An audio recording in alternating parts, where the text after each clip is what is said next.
শরীয়তপুর, মাদারীপুর, কক্সবাজার সহ বাংলাদেশের বিভিন্ন জেলার আকাশে হঠাৎ করেই এক রহস্যময় আলোর ঝলকানি দেখা গেছে। রাতের আকাশে প্রায় 1 থেকে 2 মিনিট স্থায়ী হওয়া এই অদ্ভুত দৃশ্য দেখতে পেয়ে স্থানীয়দের মধ্যে ব্যাপক কৌতূহল ও চাঞ্চল্য সৃষ্টি হয়।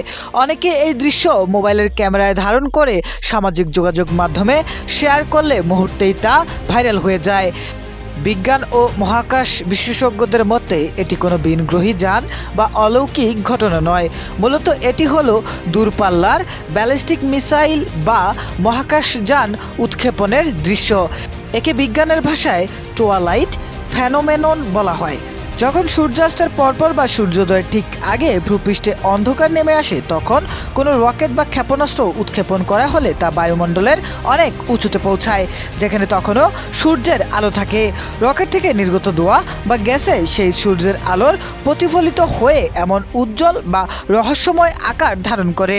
ভূপৃষ্ঠে অন্ধকার থাকায় মেঘমুক্ত আকাশে এই আলো বহুদূর পর্যন্ত দৃশ্যমান হয়।